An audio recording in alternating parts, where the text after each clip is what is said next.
Hello friends, आर्य आवृत educational academy में आपका वेलकम है। तो हमारा जो श्रृंखला है वो चल रहा था ऑप्टिक्स अर्थात प्रकाश के अंतर्गत। अभी तक हमने पढ़ लिया है कि प्रकाश क्या होता है और इसके बाद हमने सीखा कि प्रकाश का परावर्तन क्या होता है और उसमें जो है हम प्रकाश के परावर्तन के नियम के बारे में जान गए। और इसके बाद हमने आपको बता दिया कि दर्पण क्या होता है, मेन रूप से दर्पण क्या होता है और दर्पण के कितने टाइप्स होते हैं, और वहां पर गोलीय दर्पण के बारे में भी बता दिए। और इसके बाद गोलीय दर्पण के प्रकार क्या होते हैं और गोलीय दर्पण से संबंधित महत्वपूर्ण परिभाषाएं क्या होती हैं। और मुझे विश्वास है कि आप वो सब लेक्चर देखकर आए होंगे और अभी तक जितना बताया गया होगा अच्छे से कवर किए होंगे और वहां कोई भी डाउट नहीं हुआ होगा। फिर भी अगर कोई डाउट रह जाता है तो कमेंट में अपना डाउट क्या करिएगा, पूछ लीजिएगा। तो आज के इस नए लेक्चर में हम सीखेंगे कि इमेज क्या होता है, व्हाट इज इमेज अर्थात प्रतिबिंब क्या है। जैसे आप क्या करते हैं, शीशा देखते हैं, सभी के घरों में होगा, स्कूल जाते समय सब लोग देखते होंगे ना। तो अब उसमें आपका चेहरा दिखाई देता है। जैसे मान लीजिए दर्पण ऐसे सामने ले आए तो शीशे के अंतर्गत क्या दिखाई देगा, आपका चेहरा दिखाई देगा। अब बात आई कि वहां कौन सा दर्पण होता है, तो बताए थे कि वहां समतल दर्पण यूज होता है। और उसी प्रकार सुना होगा कि जैसे जो कार के हेडलाइट होते हैं या इसके बाद आप देखते हैं कि कार हो गया, गाड़ी हो गया, उसमें देखते हैं कि पीछे की दृश्य देखने के लिए एक क्या लगा रहता है, दर्पण लगा रहता है। वो कौन सा दर्पण होता है तो वहां बताया जाएगा उत्तल दर्पण होता है। तो किस प्रकार से इमेज बनता है, प्रतिबिंब बनता है, इसके बारे में हम क्या करेंगे, यहाँ पर सीखेंगे। और आप अंत तक वीडियो में बने रहिएगा जिससे एक एक पॉइंट आपका क्या हो जाए, क्लियर हो जाए। तो आइए देखिए क्या होगा। अब आपका क्या आता है, प्रतिबिंब, इमेज। अब देखो कि इमेज क्या होता है। हम यहाँ पर क्या किए हैं, इसको नोट कर लिए हैं। जिसको भी नोट्स बनाना है स्क्रीनशॉट लेकर इसका क्या करिए, लिख लीजिए। अब समझिए इमेज क्या होता है। दो या दो से अधिक प्रकाश की किरणें वस्तु के किसी बिंदु से चलकर दर्पण से परावर्तन के पश्चात जिस बिंदु पर जाकर मिलती हैं या जिस बिंदु पर मिलती हुई प्रतीत होती हैं उसे वस्तु का क्या कहते हैं, प्रतिबिंब कहते हैं। अब यहाँ पर पढ़ने से कभी क्लियर नहीं हुआ होगा, लेकिन अब हम क्या करते हैं, इसमें समझाते हैं आपको क्या है रियल में। देखो, दो या दो से अधिक प्रकाश की किरणें। अब यहाँ पर समझ में आया कि दो या दो से अधिक क्या होनी चाहिए, प्रकाश की किरणें होनी चाहिए वस्तु के किसी बिंदु से चलकर। एक आपका मान लीजिए यहाँ पर क्या है, वस्तु है, इस वस्तु से दो या दो से अधिक प्रकाश की किरणें क्या हो रही हैं, निकल रही हैं। अब कह रहा है कि दर्पण से परावर्तन के पश्चात जिस बिंदु पर जाकर मिलती है। अब इसको हम क्या करते हैं, समझते हैं कि कैसे होगा। अब देखो यहाँ पर समझिए कि किस प्रकार से होगा। मान लीजिए हमने क्या ले लिया, अवतल दर्पण ले लिए। तो अब बताओ कि अवतल दर्पण क्या होता है, ऐसा दर्पण जिसका परावर्तक तल क्या हो, धंसा हुआ, और उभरा हुआ तल क्या हो, कलई किया हुआ हो, उसको हम क्या कहते हैं, अवतल दर्पण कहते हैं। और अवतल दर्पण में ये पॉइंट क्या हो गया, ध्रुव, ये सब तो पता ही है ना। और इसके बाद वक्रता केंद्र क्या होता है, दर्पण आपका कांच के जिस खोखले गोले का केंद्र, जिस खोखले गोले से काटा जाता है उसी के केंद्र क्या होता है, वक्रता केंद्र। तो मान लीजिए इसका क्या हो गया, सेंटर हो गया। और सेंटर और पी को मिलाने वाली रेखा क्या होती है, मुख्य अक्ष होती है। तो ये हो गया। अब इसमें देखो कि प्रतिबिंब समझने के लिए हम कैसे समझेंगे। मान लीजिए आपने यहाँ पर क्या रख दिया, एक ऑब्जेक्ट रख दिया। इस ऑब्जेक्ट का नाम क्या है, ओ डैश। ये आपका क्या हो गया, ऑब्जेक्ट हो गया। ऑब्जेक्ट का मतलब ये क्या है, वस्तु है जिससे प्रकाश की किरण क्या होगी, निकलेगी। जैसे यहाँ पर क्या कहा परिभाषा में कि दो या दो से अधिक प्रकाश की किरणें वस्तु के किसी बिंदु से चलकर दर्पण से परावर्तन के पश्चात जिस बिंदु पर जाकर मिलती हैं या जिस बिंदु पर मिलती हुई प्रतीत होती हैं उसे वस्तु का क्या कहते हैं, प्रतिबिंब कहते हैं। इसका यहाँ पर मान लीजिए फोकस है आपका। तो अब क्या होगा कि यहाँ पर हम देखते हैं कि एक प्रकाश की किरण ऐसे सीधे गई, जैसे इमेज अभी कर रहे हैं, ऐसे सीधे गई प्रकाश की किरण, एक प्रकाश की किरण निकली और सीधे गई। तो जब यहाँ पर जाएगी तो ये क्या है, परावर्तक तल है, तो इस पर क्या होगा, इसका परावर्तन होगा। और जब परावर्तन होगा तो वक्रता केंद्र से हम क्या खींचते हैं, अभिलंब खींचते हैं। और ये कोण क्या हो गया, आई, और उतने कोण से ही क्या होगा, वापस लौट जाएगा। जितना आपतन कोण उतना ही क्या होगा, परावर्तन कोण होगा। और इसके बाद क्या अभी एक ही, जैसे यहाँ पर देखो, क्या अभी एक वस्तु से जैसे एक किरण निकली है, इसी से प्रतिबिंब बन जाएगा? नहीं, प्रतिबिंब बनने के लिए कितने किरणों की आवश्यकता होगी? 2 किरण या 2 से अधिक प्रकाश की किरण होनी चाहिए। तो अब दूसरी प्रकाश की किरण हमने भेज दिया कहां से? फोकस से। ये दूसरी प्रकाश की किरण हो गई। अभी हम बताएंगे आपको कि प्रतिबिंब बनाने के कितने नियम होते हैं। कैसे आपको बताया जाएगा प्रतिबिंब बनाने का नियम क्या होता है। प्रतिबिंब बनाने के 3 नियम होते हैं, उसी आधार पर आपका इमेज बनेगा। तो जब यहाँ पर जाएगा तो इस पर भी क्या होगा, वही क्रिया परावर्तन होगी। तो आपस में जब परावर्तन होगी ऐसे परावर्तित होकर निकल गई। अभी केवल समझिए ये कैसे होता है, इसके आगे इसी वीडियो में पता चल जाएगा। तो अब देखो, जब ये गई तो बताओ ये किरण और ये किरण, जैसे ये किरण आई यहाँ से निकली, ये किरण यहाँ से निकली, तो दोनों किरण कहाँ पर कट करी? इस पॉइंट पर कट करी ना। दोनों किरण इस पॉइंट पर मिल रही है, तो यही पॉइंट अर्थात इससे हम क्या खींच देंगे? लंब खींच देंगे।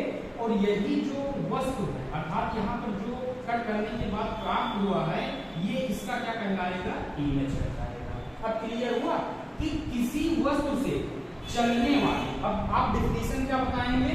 किसी वस्तु से चलने वाली 2 या 2 से अधिक प्रकाश की किरणें किसी दर्पण से परावर्तन के पश्चात जिस बिंदु पर मिलती हैं, या अगर उत्तल दर्पण होगा तो उसमें मिलती हुई प्रतीत होंगी, उसी पॉइंट को, उसी बिंदु को, पहले बिंदु का हम क्या कहते हैं? प्रतिबिंब कहते हैं, इमेज कहते हैं। इसको अगर हम पॉइंट रूप में मान लें तो इतना प्रतिबिंब का डिफिनीशन आपको क्लियर हो गया होगा। इसमें यही लिखिएगा कि वस्तु से चलने वाली 2 या 2 से अधिक प्रकाश की किरणें दर्पण से परावर्तन के पश्चात जिस बिंदु पर मिलती हैं या मिलती हुई प्रतीत होती है, वह पॉइंट क्या कहलाता है? पहले वस्तु का प्रतिबिंब कहलाता है। अब यहाँ पर आपको प्रतिबिंब क्लियर हो गया। अब इसके बाद हम देखते हैं कि प्रतिबिंब कितने प्रकार का होता है, जैसे इमेज के टाइप्स क्या होते हैं, इसके बारे में हम क्या करते हैं? चर्चा करते हैं। तो देखो, आपके प्रतिबिंब क्या होते हैं? 2 प्रकार के। प्रतिबिंब के कितने टाइप्स होंगे? 2। एक आपका क्या होगा? वास्तविक प्रतिबिंब, वास्तविक प्रतिबिंब, और दूसरा क्या होगा? आभासी प्रतिबिंब। इसको इंग्लिश में क्या कहेंगे? रियल इमेज, और इसको क्या कहेंगे? Virtual image. इंग्लिश में जानते रहिएगा। अब यहाँ पर देखो, इसके बाद अब आ गया आपका वास्तविक प्रतिबिंब किसे कहेंगे? तो केवल इतना ध्यान रखिएगा कि जैसे जो प्रतिबिंब की डिफिनीशन है उसको बताइएगा, और इसमें ये पॉइंट ध्यान रखिएगा कि अगर किरणें, अगर जो दोनों किरणें परावर्तन के पश्चात आ रही हैं, अगर दोनों किरणें, 2 या 2 से अधिक किरणें वास्तव में मिलती है, वास्तव में मिलती अर्थात प्रतिच्छेद करती हैं, तो जो प्रतिबिंब बनेगा उसे हम क्या कहेंगे? वास्तविक प्रतिबिंब कहेंगे। और आपको हम बता दें कि जैसे अवतल दर्पण हो गया, इसमें क्या होता है, और उत्तल लेंस हो गया, तो इसमें जो प्रतिबिंब बनता है वो कैसा बनता है? वास्तविक प्रतिबिंब बनता है, क्योंकि किरणें क्या होती हैं? वास्तव में मिलती हैं। अब दूसरा इसमें जानते रहिएगा कि जैसे वास्तविक जो प्रतिबिंब होता है, इसको हम क्या करते हैं? पर्दे पर प्राप्त कर सकते हैं। अब पर्दे का मतलब आप सिनेमा पर जो है, सिनेमा में देखते हैं कि पर्दा लगा रहता है ना, तो उस पर पूछा जाए कौन सा प्रतिबिंब प्राप्त किया जा सकता है, तो बताइएगा कि जो वास्तविक प्रतिबिंब होता है इसको हम पर्दे पर प्राप्त कर सकते हैं। अब इसके बाद दूसरा आता है आभासी प्रतिबिंब। क्या होगा? तो आभासी प्रतिबिंब या वर्चुअल इमेज, वर्चुअल का मतलब आभासी, अब आभासी मतलब काल्पनिक। जैसे एक प्रकार से यहाँ क्या होगा कि रियल में कोई इमेज बनता नहीं है, लेकिन हम ऐसा मानते हैं कि यहाँ पर क्या हो रहा है? इमेज बन रहा है। अब इसमें क्या होता है? आप कहिएगा कि अगर परावर्तन के पश्चात दोनों किरणें किसी बिंदु पर मिलती हुई प्रतीत हो रही है, अर्थात वास्तव में मिले ना, लेकिन मिलती हुई क्या हो? प्रतीत हो, तो उसी को हम क्या कहेंगे? आभासी इमेज कहेंगे, आभासी प्रतिबिंब कहेंगे। तो इतना आपको क्या हो गया होगा? क्लियर हो गया होगा। अब आप हेडिंग डाल लीजिए कि प्रतिबिंब बनाने के नियम या प्रतिबिंब बनने के कितने रूल होते हैं, नियम। तो देखो प्रतिबिंब बनाने के कितने नियम होंगे, 3 नियम। प्रतिबिंब बनाने के कितने नियम, 3 नियम। अगर कोई पूछे कि कितने नियम द्वारा हम प्रतिबिंब को बना सकते हैं तो आप कहिएगा 3 नियम।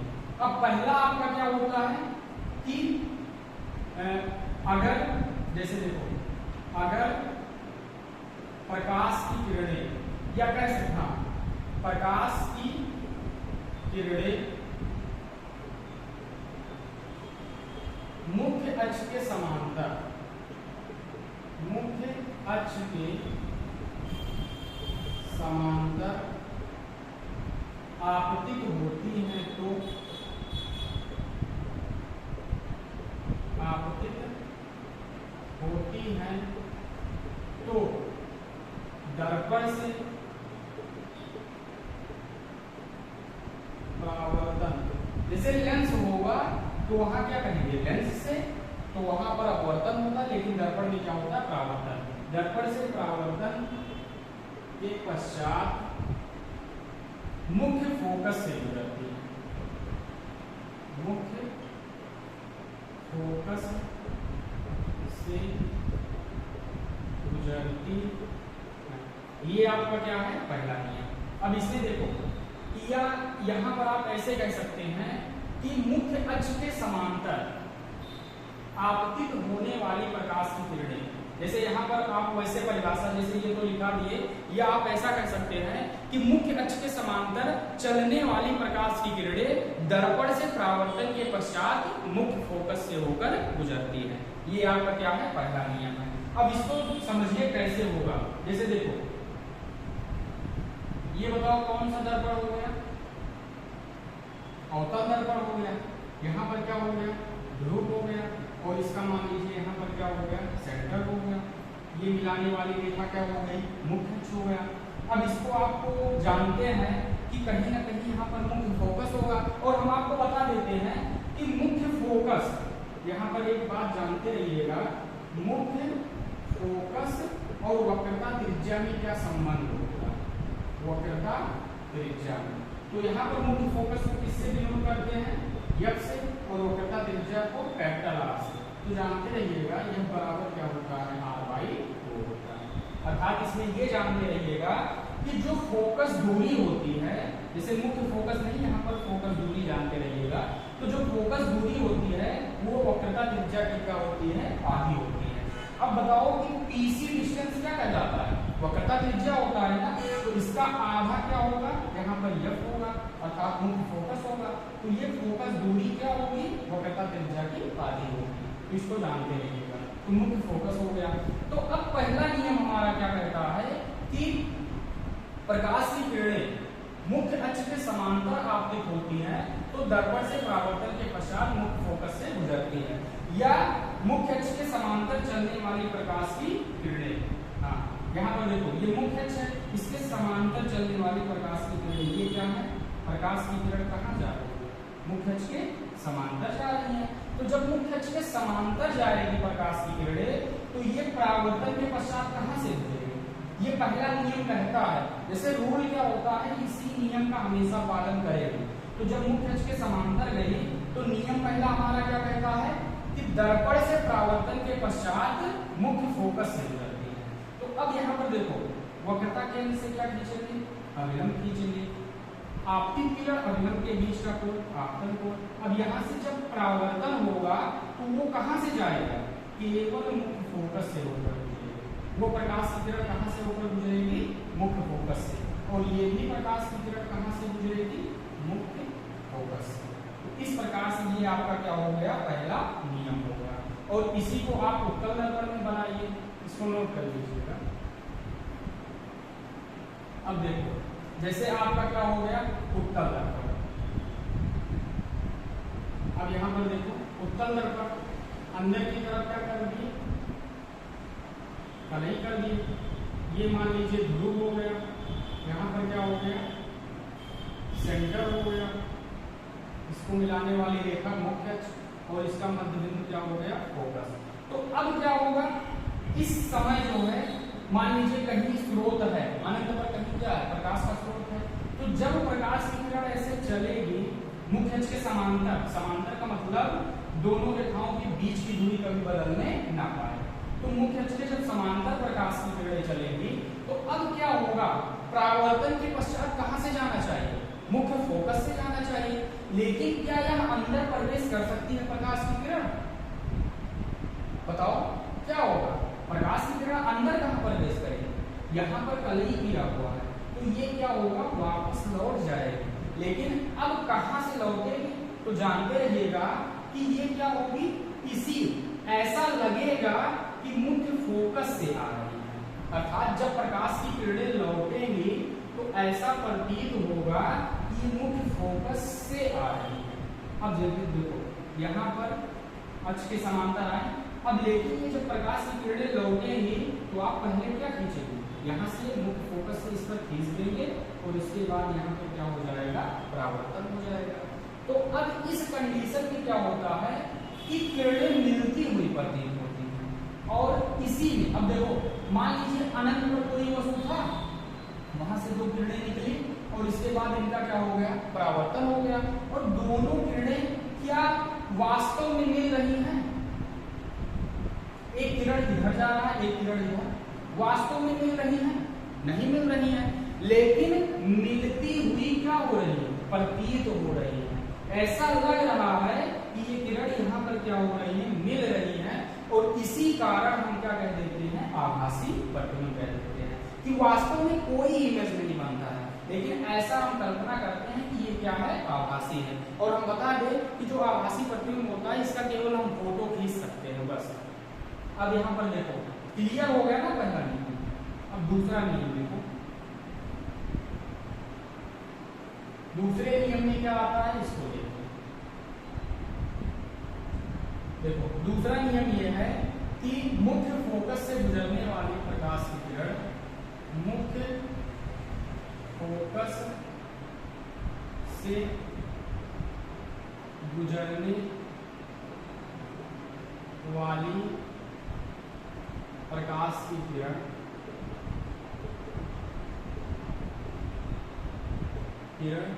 या देखो ये अवतल दर्पण के लिए है, लेकिन उत्तल दर्पण में केवल इतना कह दीजिएगा कि मुख्य फोकस की ओर आने वाली प्रकाश की किरण। जैसे इसमें क्या होता है कि उत्तल दर्पण में आपका निश्चित नहीं होता, जैसे वास्तव में नहीं होता है, केवल प्रतीत होता है, इसलिए वहां पर डिफिनेशन में क्या लिख सकते हो कि मुख्य फोकस से गुजरने वाली प्रकाश की किरण या मुख्य फोकस की ओर आती प्रतीत होने वाली प्रकाश की किरण।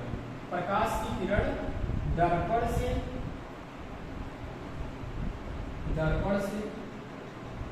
परावर्तन के पश्चात मुख्य अक्ष के समांतर हो जाती है। और ये किसके बारे में हम पढ़ रहे हैं, ये गोलीय दर्पण के बारे में पढ़ रहे हैं कि गोलीय दर्पण में प्रतिबिंब कैसे बनता है। अब यहाँ पर आप देखिए, यहाँ पर देखो जैसे अवतल दर्पण में सबसे पहले सीखेंगे, ये क्या हो गया, अवतल दर्पण, ये पॉइंट क्या है, ध्रुव है, इसका सेंटर जिसको आज के खोखले गोले से मिलकर बना है वही क्या होता है, सेंटर होता है। तो यहाँ पर क्या हो गया, सेंटर, और इन दोनों को मिलाने वाली रेखा क्या कहलाती है, मुख्य अक्ष कहलाती है। इसका मध्य बिंदु क्या कहलाएगा, फोकस कहलाएगा। तो अब इसमें नियम हमारा क्या है कि मुख्य फोकस से गुजरने वाली प्रकाश की किरण या मुख्य फोकस की ओर आती प्रतीत होने वाली प्रकाश की किरण दर्पण से परावर्तन के पश्चात मुख्य अक्ष के क्या हो जाती है, समांतर। तो अगर कोई प्रकाश की किरण मान लीजिए ऐसे आ रही है, देखो ऐसे मान लीजिए मुख्य फोकस से गुजर रही है, तो जब मुख्य फोकस से प्रकाश की किरण गुजरेगी तो अब बताओ परावर्तन के लिए तुरंत क्या करेंगे, यहाँ से अभिलंब होकर का केंद्र से खींचेंगे और ये कोण क्या होगा, आई होगा, और उतना ही कोण क्या होगा, आर भी होगा। लेकिन अब इस कंडीशन में ये ध्यान रखिएगा कि अगर प्रकाश की किरण मुख्य फोकस से गुजर रही है तो जानते रहिएगा परावर्तन के पश्चात क्या हो जाएंगे, मुख्य अक्ष के समांतर हो जाएंगे। अर्थात इनके बीच की दूरी बदलने नहीं पाएगी। तो मुख्य अक्ष के क्या हो गई, प्रकाश की किरण समांतर हो गई। और इसी प्रकार मान लीजिए यहाँ से आया प्रकाश की किरण ऐसे आई, तो जब मुख्य फोकस से गुजर रही है प्रकाश की किरण, तो परावर्तन के पश्चात क्या होगी, मुख्य अक्ष के समांतर हो जाएगी। तो प्रतिबिंब बनाने का दूसरा नियम यही है। उत्तल दर्पण में कैसे होगा, देखो फिगर जो है आप सब सही से बनाइएगा। ये आपका क्या हो गया, उत्तल दर्पण, ये क्या हो गया, ध्रुव हो गया, इसका मान लीजिए क्या हो गया, यहाँ पर सेंटर हो गया, इसको मिलाने वाली रेखा मुख्य अक्ष, ये क्या हो गया, फोकस हो गया। तो अब क्या करेंगे, इसमें क्या होना चाहिए, उत्तल दर्पण में मुख्य फोकस की ओर आपका प्रकाश की किरण क्या होना चाहिए, आती प्रतीत होनी चाहिए। तो अब क्या कर सकते हैं, हम तो अंदर भेज नहीं सकते हैं, इसलिए ऐसे डॉट डॉट लगाकर ऐसा कर सकते हैं कि ऐसे प्रकाश की किरण कोई आ रही है। अब देखो ये प्रकाश की किरण यहाँ से तो निकली, लेकिन ऐसा लग रहा है ये ना होता तो चीर कर क्या होता, अंदर जो है यही फोकस पर जाता, ऐसे अंदर प्रवेश कर जाता, समझ सकते हो। और इसी प्रकार से अगर यहाँ से ऐसे प्रकाश की किरण आ रही है, लेकिन क्या है, ये तो यहाँ से मस्त होकर चला, आगे चल रहे हैं, जैसे यहाँ पहुंचा, यहाँ पर बाउंड्री लग गई, अंदर से ले कहा कि भाई साहब आगे अब नहीं जाना, आगे जाना क्या मना है। तो अब यही से मजबूरी में इस प्रकाश की किरण को क्या करना पड़ेगा, परावर्तित होना पड़ेगा। लेकिन परावर्तन होगा कैसे, तो ये नियम ये बताता है कि अगर कोई भी प्रकाश की किरण फोकस से होकर जा रही है या फोकस की ओर आती प्रतीत हो रही है, तो परावर्तन के पश्चात 100% गारंटी है कि वो कहां से जाएगी, मुख्य अक्ष के समांतर जाएगी। तो ये भी प्रकाश क्या होगा, ऐसे मुख्य अक्ष के समांतर वापस लौट जाएगी। इसी को हम क्या कह देते हैं, दूसरा नियम कह देते हैं प्रतिबिंब बनाने का। क्लियर हो गया ना। पहला नियम क्या था, मुख्य अक्ष के समांतर चलने वाली प्रकाश की किरणें परावर्तन के पश्चात मुख्य फोकस से गुजरती है, दर्पण से। और दूसरा नियम यह है कि दर्पण के मुख्य फोकस से गुजरने वाली प्रकाश की किरण या आती प्रतीत होने वाली प्रकाश की किरण दर्पण से परावर्तन के पश्चात मुख्य अक्ष के क्या हो जाती है, समांतर हो जाती है। अब इसके बाद तीसरा नियम है,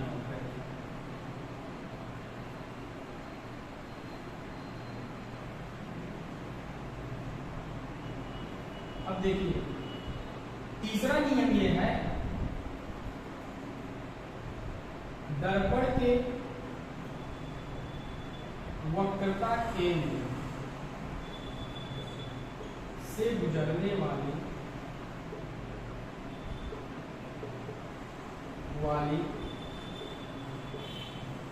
प्रकाश की किरण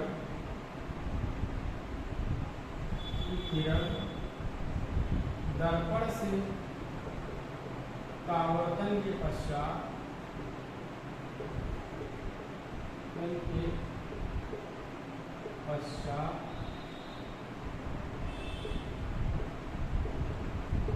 उसी मार्ग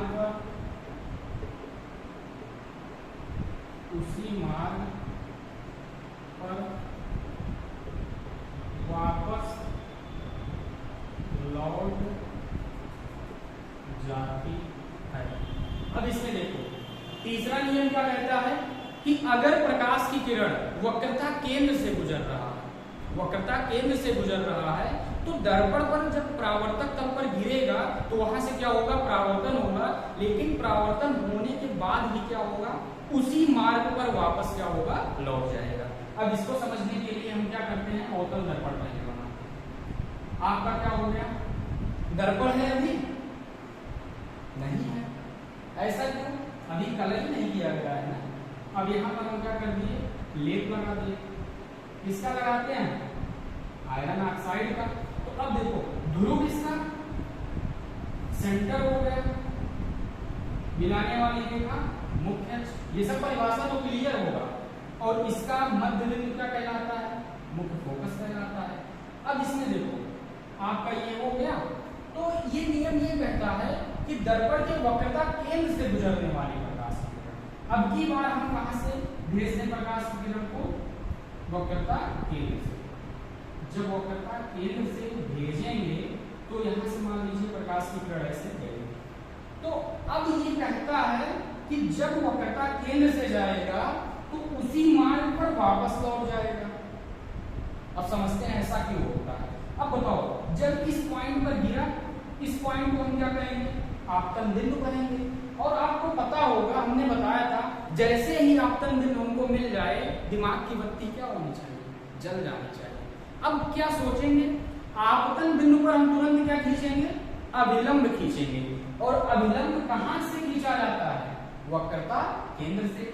तो जब इसी पॉइंट से इसी रेखा पर अभिलंब खींचेंगे तो हमने आपको बताया था कि एक रेखा हो, जैसे एक रेखा पहले से दिया गया हो और इसी पर एक और रेखा खींचनी है, तो इन दोनों के बीच का कोण कितना होगा, 0 डिग्री। तो जब आपका इसी पर एक और रेखा खींच देंगे इसी पर, तो कोण आई, आपतन कोण क्या होगा, 0।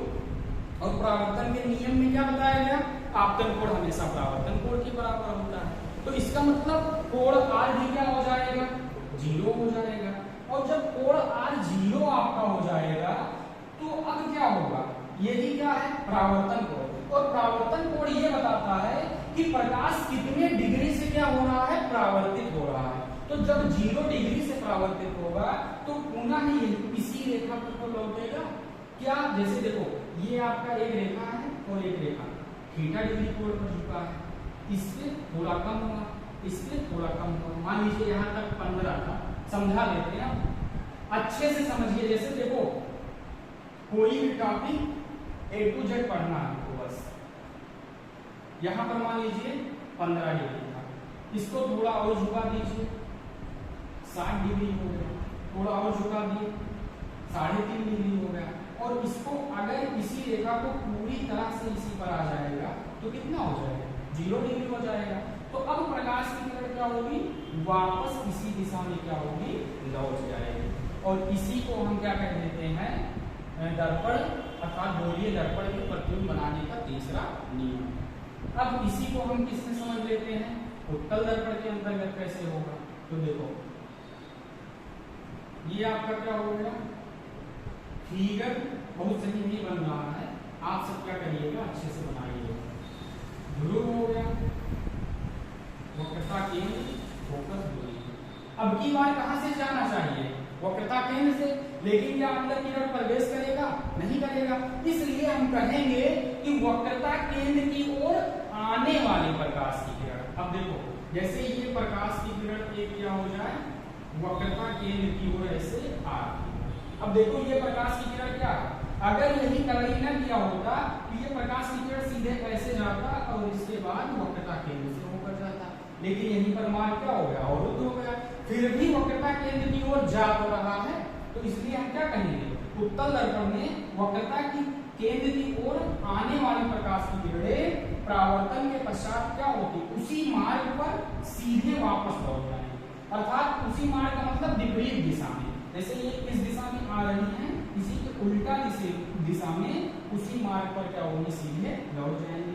तो ये भी प्रकाश की किरण क्या होगा, पीछे की तरफ सीधे लौट जाएगी।